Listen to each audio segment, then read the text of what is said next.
E5 entertainment Kamakshi Jayakrishnan தயாரிப்பில் தங்கர் பச்சான் வழங்கும் பேரன்பும் பெருங்கோபமும் June 5 முதல் திரையரங்குகளில். சம்மர் ஹாலிடேஸ் வந்தாச்சு, நம்ம GT ஹாலிடேஸும் வந்தாச்சு. GT holidays, south India's #1 travel brand. Meenakshi medical college hospital and research institute, Kanchipuram. Accredited A+ by NAC. தொட்டி நீளத்தில் சுண்ணாம்பு கலந்த கலப்பென இருள் தன் கட்டு குலைந்தது.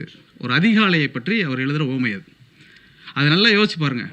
நீங்கள் நம்ம வீட்டுக்கெல்லாம் வெள்ளை அடிக்கும்போது பார்த்துருக்கலாம், ஒரு வாளியில் சுண்ணாம்பு வச்சுக்கிட்டு ஒரு 2 சொட்டு நீளத்தை விடுவாங்க. அந்த நீளத்தை விட்டோன்னா அந்த நீளம் உடனே கலராது, உடனே அந்த வெள்ளையோடு அது கலக்காது, கொஞ்சம் கொஞ்சமாக படரும். அந்த கொஞ்சம் கொஞ்சமாக எப்படி படருகிறதோ அதுதான் அதிகாலை என்று அவர் சொல்கிறார்.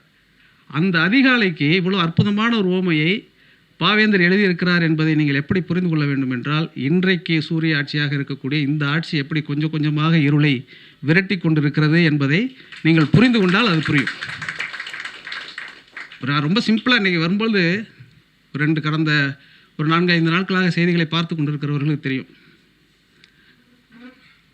மதத்தை முதன்மைப்படுத்தக்கூடிய ஒரு கட்சி, மதத்துக்கு எதிராக இருக்கக்கூடிய ஒரு கட்சி, இது ரெண்டும் எப்படி இருக்கிறது அப்படிங்கிறது தான் வடக்கு தெற்குக்கான அரசியல். அவ்வளோதானே இல்லையா? அதை ரொம்ப சிம்பிளாக புரிஞ்சுக்கலாம். ஒரு தலைவர் தன்னை அப்பாவாக ஆக்கிக் கொள்வதற்கு முயன்று கொண்டே இருப்பது திராவிட மாடல் ஆட்சி. என் அப்பா தலைவரே இல்லை என்று சொல்வது இன்னொரு ஆட்சி, இல்லையா? இது ரொம்ப சிம்பிள். ஒருத்தர் அப்பாவாகணும்னு முயற்சி பண்ணிகிட்டே இருக்கிறாரு, எனக்கு அவர் அப்பாவே இல்லை அப்படின்னு ஒருத்தர் தலைவராக முயற்சி பண்ணிகிட்டே இருக்கிறார்.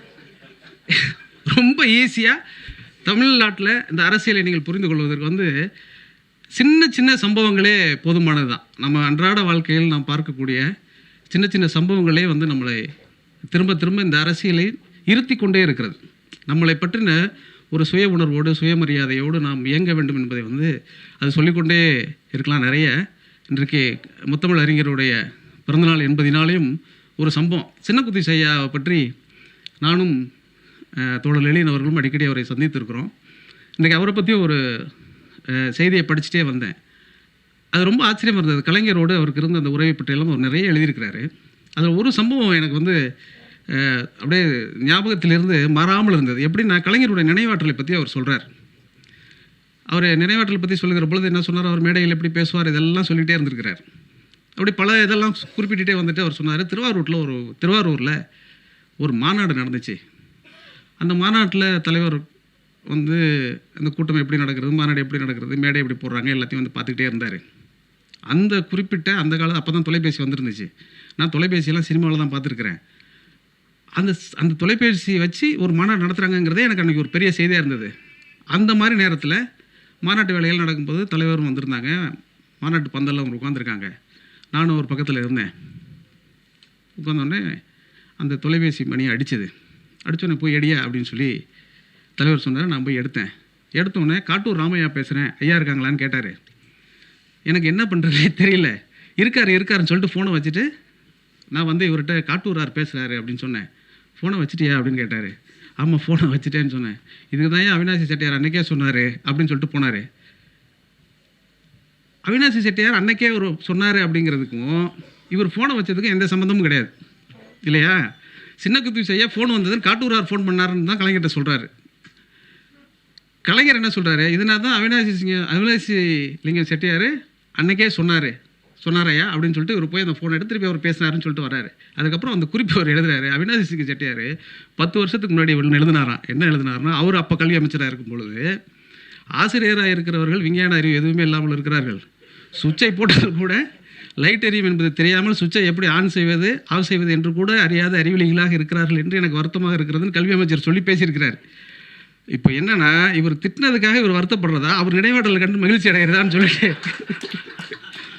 அவர் நினைவாற்றலை பற்றி அவர் சொல்லியிருக்கிறார். எனக்கு ரொம்ப கலைஞருடைய எழுத்துக்களை எல்லாம் நான் தொடர்ச்சியாக எல்லோரும் வாசிச்சிருப்போம், ரகத்தில் இருக்க எல்லோரும் வாசிச்சிருப்போம். எனக்கு அவர் திரும்ப கலைஞர் நிறைய சாதித்திருக்கிறார். பாலகிருஷ்ணன் அவர்கள் பேசுகிற பொழுது வரிசைப்படுத்தி சொன்னார்ல, நிரல்படுத்தி, அது ரொம்ப ஆட்சியம் தான். தான் கனவு காணக்கூடியதையே சட்டமாக்கி அதை திட்டமாக்கி அதை மக்களுக்கும் செயல்படுத்தக்கூடிய அற்புதமான ஒரு ஆற்றல் அவருக்கு இருந்திருக்குங்கிறது எல்லாமே மறுப்பதற்கில்லை. ஆனால் இந்த கற்பனை அவருக்கு எப்படி வந்திருக்கும்னு நான் திரும்பி யோசிப்பேன். அவரை எல்லோரும் தலைவராக பார்க்கிறதை தாண்டி நான் அவரை ஒரு படைப்பாளராக பார்ப்பேன். ஒரு தமிழ்நாட்டின் ஆகச்சிறந்த படைப்பாளர் அவர். அதுதான் ரொம்ப முக்கியமானது. ஏன்னா நீங்கள் யோசிச்சு பாருங்கள், இப்போது இதே திருவள்ளுவருக்கு ஒரு சிலை எழுப்பலாம், கோட்டம் எழுப்பலாம். ஆனால் இந்த மாதிரி எழுப்ப முடியுமா அப்படின்னு யோசிச்சு பாருங்கள். அந்த படைப்பாற்றல் என்பது அவர் அரசியலில் வெளிப்படுத்தியிருக்கிறாரு. அதே மாதிரி அரசியலில் இருக்கிற பொழுது சினிமாக்காரராக அவர் இருந்திருக்கிறார், சினிமாவில் இருக்கிற ஒரு அரசியல்வாதியாக அவர் இருந்திருக்கிறார். இது ரெண்டுத்தையும் நீங்கள் நான் சொல்வதிலே மேலோட்டமாக நீங்கள் புரிந்து கொண்டாலும் உங்களுக்கு போதுமானது, அல்லது நுட்பமாக நீங்கள் புரிந்து கொண்டாலும் அதை தொடர்ச்சியாக அவர் செய்து கொண்டே இருப்பார். சினிமாவில் அவர் என்னென்னலாம் வசனங்கள் யாருக்கு எதிராகவெல்லாம் எழுதினாரோ அதையெல்லாம் சமூகத்தில் செயலாற்றக்கூடிய ஒரு இடத்திற்கு அவர் மாறினார்.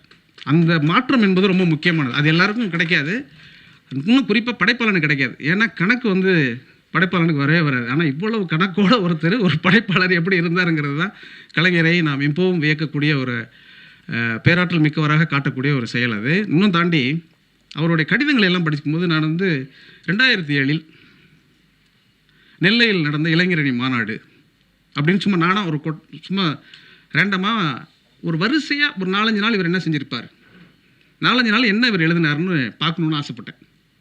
வேறு பார்க்குறத விட ஒரு குறிப்பிட்ட ஒரு வருஷத்தை எடுத்துக்கிட்டு அந்த வருஷத்தில் ஒரு 5 நாள் என்ன செஞ்சுருக்கிறார், என்ன எழுதியிருக்கிறார், எப்படி இவர் கட்டமைக்கிறார் கட்சி தோழர்களை தாண்டி சமூகத்தில் தன்னை பார்த்து கொண்டிருப்பவர்களை, தன்னை நேசிக்கிறவர்களை, தான் யாரால் நேசிக்கப்படுகிறோமோ எல்லாரும் எப்படி நம்மளை பார்க்குறாங்க அப்படிங்கிறதுக்கு இவர் எப்படி எழுதுகிறார் கடிதம்னு நான் பார்த்தேன். அது 2007 நெல்லை இளைஞரணி மாநாட்டை பற்றி ஒரு கடிதம், உடன்பிறப்பே வழக்கமான உங்களுக்கு தெரியாது எல்லாமே.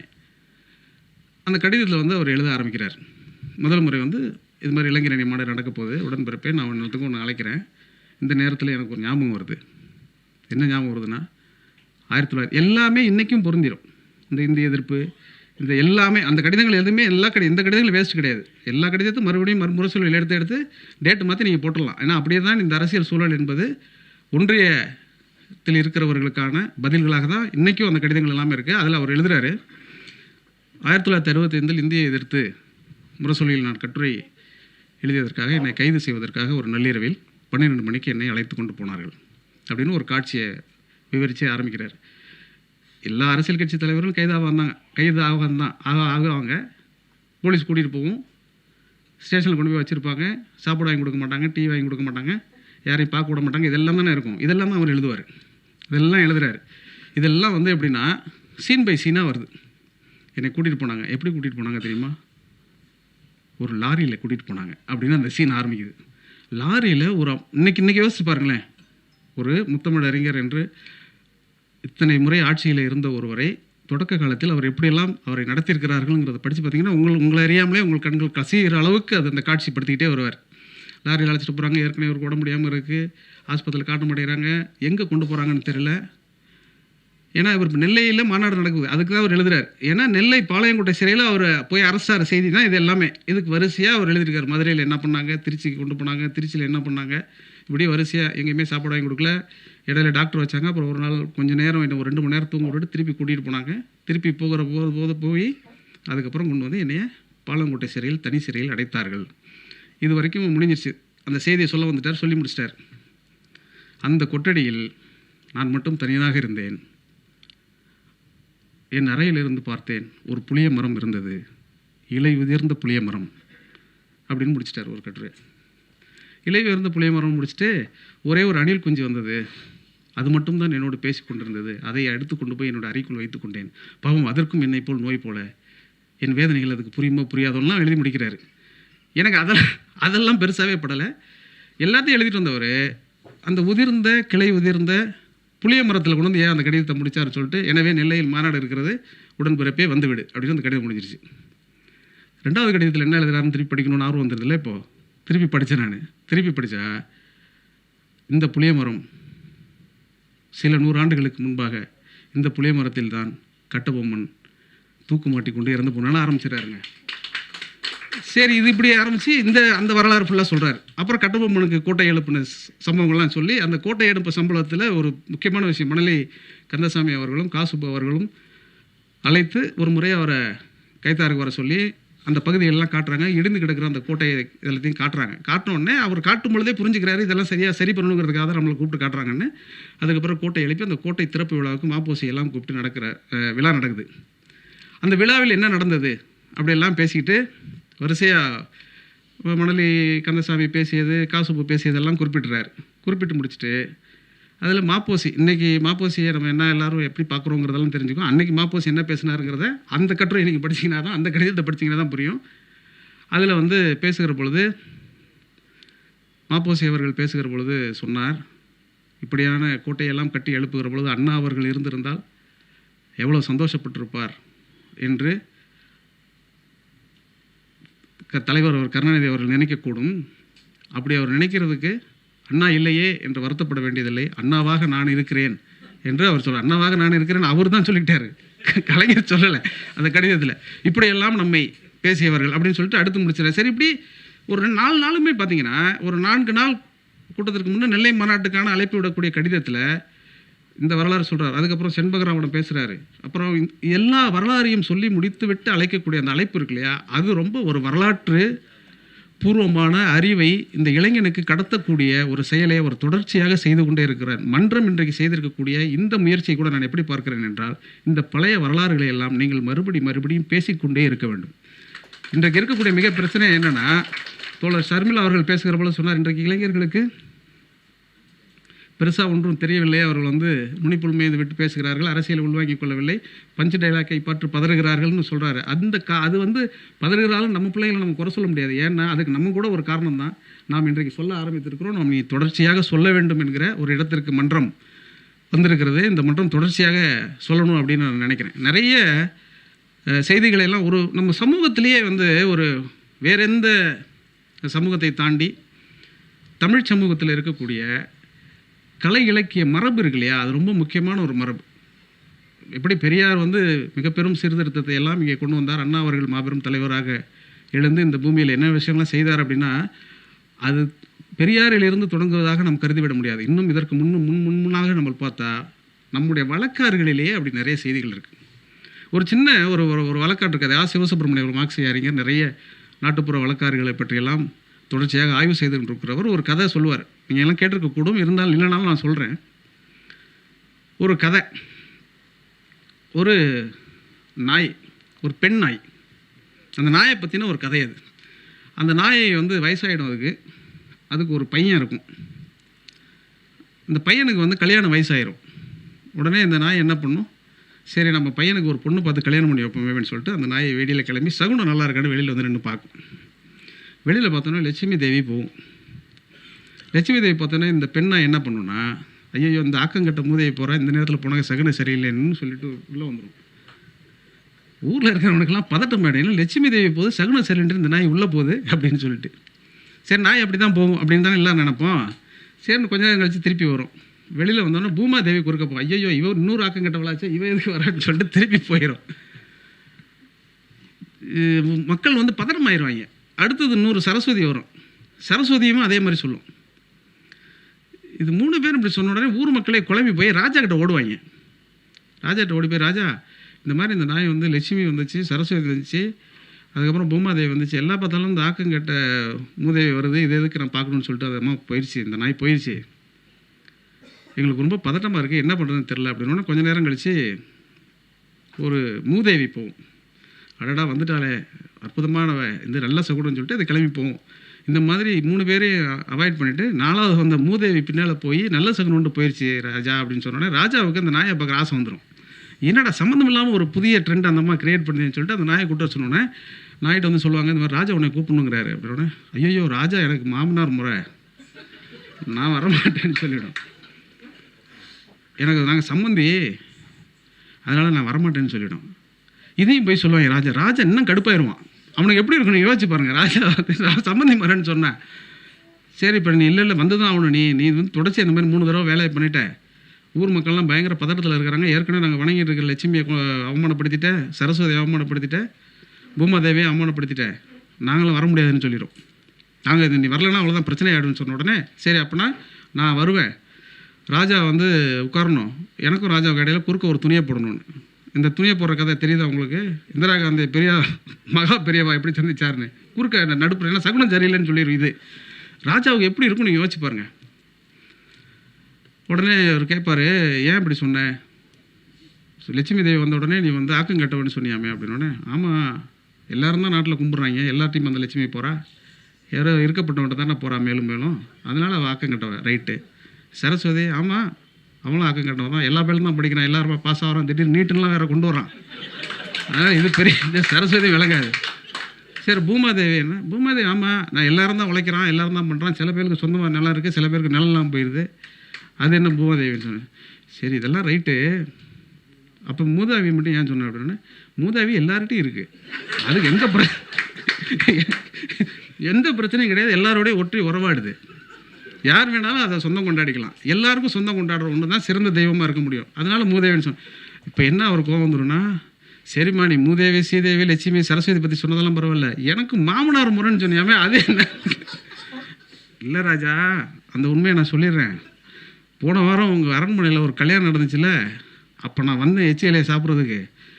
ஓரமடன்னு பேசிகிட்டு இருக்கும்போது ராணியை நீங்கள் திட்டிங்க வச்சு, நாய்க்கு பிறந்தவளை சும்மா நீங்கள் சொன்னீங்க, நாய்க்கு பிறந்தவளை சொன்னால் நாய் எனக்கு மகன் பிறந்தானே, நீங்கள் எனக்கு மருமகன் தானே அப்படின்னு சொல்லி சொன்னதாக இந்த கதையை சிவசுப்ரமணியம் அவர்கள் ரொம்ப விவரையாக சொல்லி இதை ரொம்ப விளக்கம் சொல்லுவார். இது என்ன விளக்கம் சொல்லுவார்னா, பொதுவாக நம்முடைய பார்வை என்பது இந்த சமூகத்தில் எப்படி இருந்தது, இந்த பார்வையில் இருந்து தான் தொடர்ச்சியாக நம்முடைய சமூக நீதி கருத்தியலை நம்ம கட்டமைக்கிறோம். நம்மளுடைய பார்வை என்பது அப்படி தான் இருந்தது. இது வழக்கில் இருக்க நாட்டார வழக்கில் இன்றைக்கும் இருக்கக்கூடிய ஒரு கதை தான். இந்த கதையை நாம் எப்படி புரிந்து கொண்டிருக்கிறோமோ அந்த புரிதலுக்கு ஏற்ப இந்த மண்ணுக்குரிய அரசியலை பெரியாரும் அண்ணாவும் முத்தமிழறிஞர் கலைஞரும் கட்டி எழுப்பினார்கள். இன்று தொடர்ச்சியாக முத்துவேல், கருணாநிதி, ஸ்டாலின் அவர்களும் கட்டி எழுப்புறாருங்கிறது நமக்கு மகிழ்ச்சிக்குரிய ஒரு விஷயம். ஏன்னா இது மட்டும் இல்லை, சின்ன சின்ன விஷயங்களாக நம்ம யோசித்து பார்த்தால் கூட ரொம்ப ஆச்சரியகரமாக இருக்குது. இப்போ ஒரு கருத்தியல் என்பது எங்கிருந்து தொடங்குகிறதுன்னு பாருங்கள்.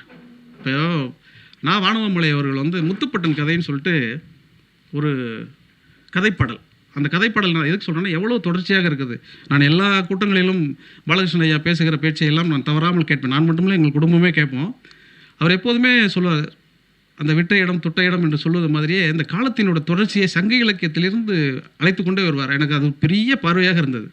அவருடைய உந்துதலின் பேர் தான் நான் மேல்கணக்கு என்கிற அந்த நூலையே எழுதக்கூடிய ஒரு உந்து சக்தியை அவர் கொடுத்தார். அது ரொம்ப ஆச்சரியகரமானது.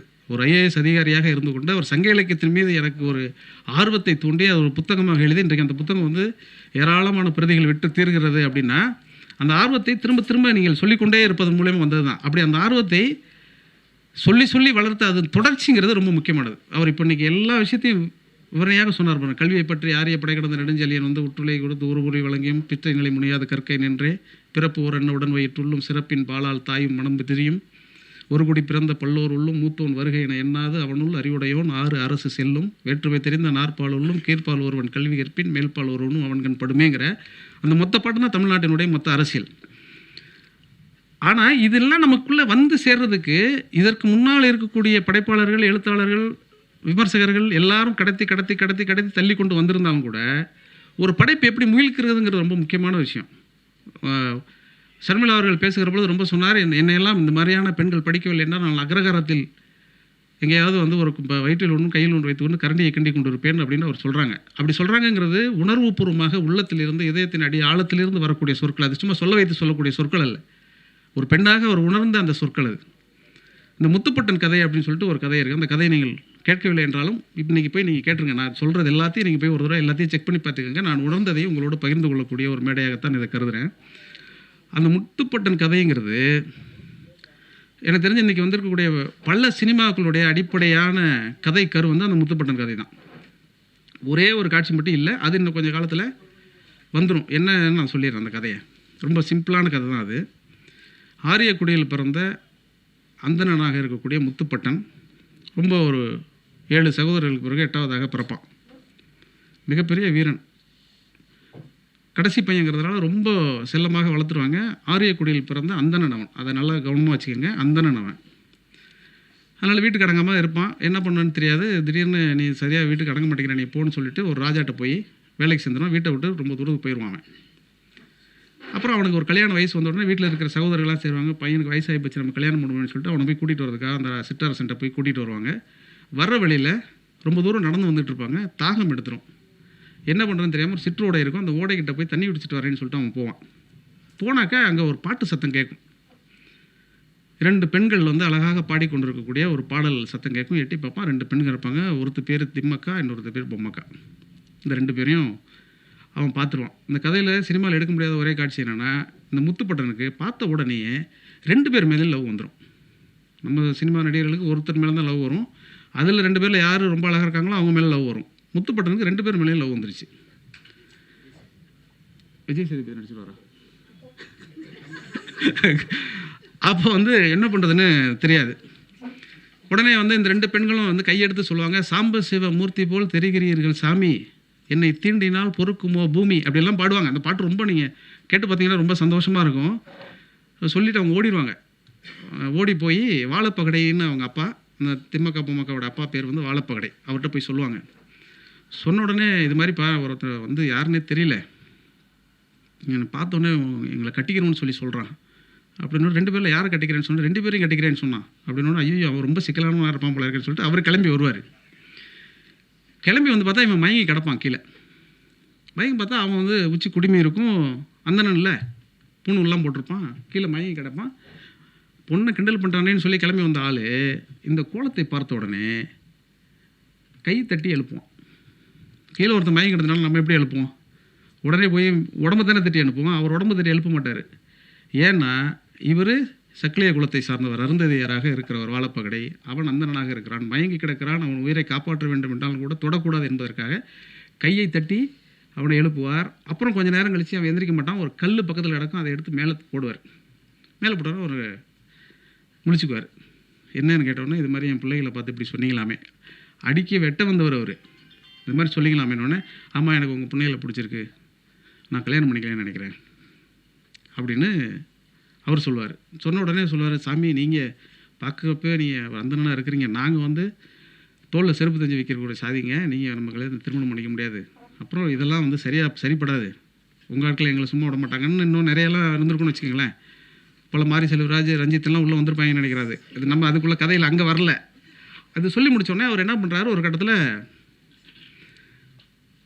மறுக்கவே மாட்டான். அவன் அந்த தண்ணி குடிக்க போனானே தம்பி எங்கன்னு அவனுக்கு தேடிட்டு வரணும்ல, கதையில் வரவே வராது. அவனுக்கு என்ன ஆனாலே தெரியாது. அது அந்த லாஜிக் மிஸ்டேக்காக இருக்காது. அது எனக்கு தெரிஞ்சு முத்து கதையை முத்துப்புலவர்கிட்ட தான் கேட்கணும். அது இப்போ என்னென்னா, இவர் என்ன சொல்லுவார், இல்லை நீங்கள் இப்படியெல்லாம் நீங்கள் வம்படி பண்ணக்கூடாதுங்க, எங்களை நீங்கள் கல்யாணம் பண்ண முடியாது, நீங்கள் ஒரு 48 நாள் நீங்கள் விரதம் இருந்து நீங்கள் தோளில் செருப்பு தைச்சி ஊரிலெல்லாம் போய் இன்றைக்கி விற்றுட்டு வந்தீங்கன்னா என் பிள்ளைய கட்டி கொடுக்குறேன்.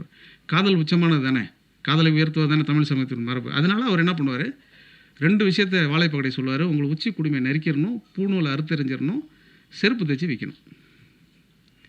ஓகே, லவ் தானே, பூணூலை அறுத்துருவோம், குடுமையை கட் பண்ணிடுவோம்னு சொல்லிட்டு எல்லாத்தையும் பண்ணிவிட்டு செருப்பையும் போட்டு அவன் அந்த பொண்ணுங்களை 48வது நாள் பொண்ணு கேட்டுருவான். இவர் கல்யாணம் பண்ணி கொடுத்துருவார். இது வரைக்கும் முடிஞ்சிச்சா கதை. இதுக்கப்புறம் தான் காட்சியே இருக்குது. அதுக்கப்புறம் என்ன நடக்கும்னா, வானமாமலை ரொம்ப பிரமாதமாக அதை விவரித்து ஒரு விமர்சன ஆய்வு கட்டுரை ஒன்று எழுதியிருக்கிறார். நீங்கள் அவசியம் படிக்கணும்.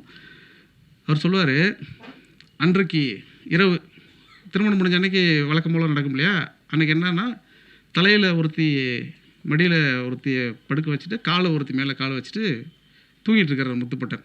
அப்போ ஒரு கனவு வருது. அந்த கனவில் என்ன வருதுன்னா, ஒரு கோழி குஞ்சை ஒரு பூனை தூக்கிட்டு வர்ற மாதிரி ஒரு கனவு வருது. ரொம்ப அபசகுணமாக இருக்குது.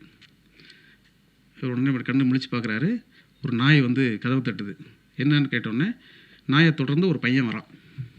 இந்த பையன் என்ன சொல்கிறான்னா, இது மாதிரி வாழைப்பகடையோடைய பசு மாட்டெல்லாம் யாரோ அடித்து தூக்கிட்டு போகிறாங்க, கேட்குறதுக்கு நாது இல்லாமல் போயிடுச்சு அப்படின்னு சொன்னோன்னே, யார் என்னன்னு தெரியல, நான் கிளம்புறேன்னு சொல்லிட்டு இவர் கிளம்பி போவார். கிளம்பி இவர் வேணாடி இவங்க 2 பேர் தடுப்பாங்க. தடுத்த பிறகும் அவர் மீறி காதல் மிகுதியில் என்ன இருந்தாலும் மாமனாருக்கு ஒரு துன்பம்னா தனக்கு நேர்ந்த துன்பம்னு நினச்சி கிளம்பி அவர் போவார். அங்கே போனோடனே சில கொள்ளையர்கள் வர அடித்து இது பண்ணுவாங்க வழக்கம் போல். அதுக்கப்புறம் ஆக்ஷன் பிளாக்கு அந்த இடத்துல அதெல்லாம் சண்டையில் நடந்துடும். சண்டையில் குத்திடுவாங்க, இறந்து போயிடுவார். இப்போ முத்துப்படை இறந்துட்டார். இதுதான் கிளைமேக்ஸு. இறந்து போன உடனே அந்த 2 பெண்களும் அதே நாளில் அன்றே தீக்குளிக்கணும், அதாவது உடன்கட்டை ஏறணும் அப்படின்னு ஒன்று வரும். அது பக்கத்தில் இருக்கக்கூடிய ஒரு ஜமீன்கிட்ட போய் பர்மிஷன் கேட்கணும். அந்த ஜமீனை என்ன பண்ணார் அந்த நேரத்தில் அப்படிங்கிறதெல்லாம் அந்த கதையில் மேற்கொண்டு நீங்கள் பின்கதை சுருக்கத்தில் நீங்கள் போய் படிச்சுக்கங்க. அப்புறம் திருப்பி ஏதோ சொல்லி அதுக்கப்புறம் உடன்கட்டை ஏறிடுவாங்க அப்படின்னு சொல்கிறதுக்கு முன்னாடி, உடன்கட்டை ஏறுவதற்கு முன்னாடி அவங்க 2 பேரும் ஒப்பாரி வைக்கக்கூடிய ஒரு பாட்டு இருக்குது. நான் இவ்வளவும் சொல்ல வந்தது இந்த ஒப்பாரி பாட்டுக்காக தான். அந்த ஒப்பாரிக்குள்ள ஒரு பாட்டு இருக்குது. அந்த ஒப்பாரி பாட்டில் என்னென்னா ஒன்று ஒன்றா சொல்லிட்டே வருவார். நீங்கள் அந்த மாதிரியான சாமி, இந்த மாதிரியான சாமி, இறந்து போயிட்டீங்களே வந்துட்டீங்களே அப்படின்னு சொல்லிட்டு இந்த கல்யாண சீக்வன்ஸுக்கு ஒரு பாட்டு இருக்குது. பணியாரம் சுட்ட சட்டி பாதிமணம் காயலையே, பணியாரம் சுட்ட சட்டி பாதிமணம் காயலையே, பந்தக்கால் மூடலையே, பாத்தசனம் போகலையே இப்படின்னு வரிசையாக வரும். இந்த பந்தக்கால் மூடலையேன்னு இருக்கு இல்லையா, இந்த பாட்டு, இந்த ஒரு வரி இருக்கு இல்லையா, சங்க இலக்கியத்திலையோ நாட்டார் இலக்கியத்திலையோ வாய்மொழி இலக்கியத்திலோ இவர் எங்கேயுமே கிடையாது. இந்த ஒரு பாட்டை என் ராசாவின் மனசுலேன்னு ஒரு படம் வந்துச்சு. அந்த படத்தில் சோழ பசங்களையே சொந்தமுள்ள ஏங்கிலேயே இருக்கும்.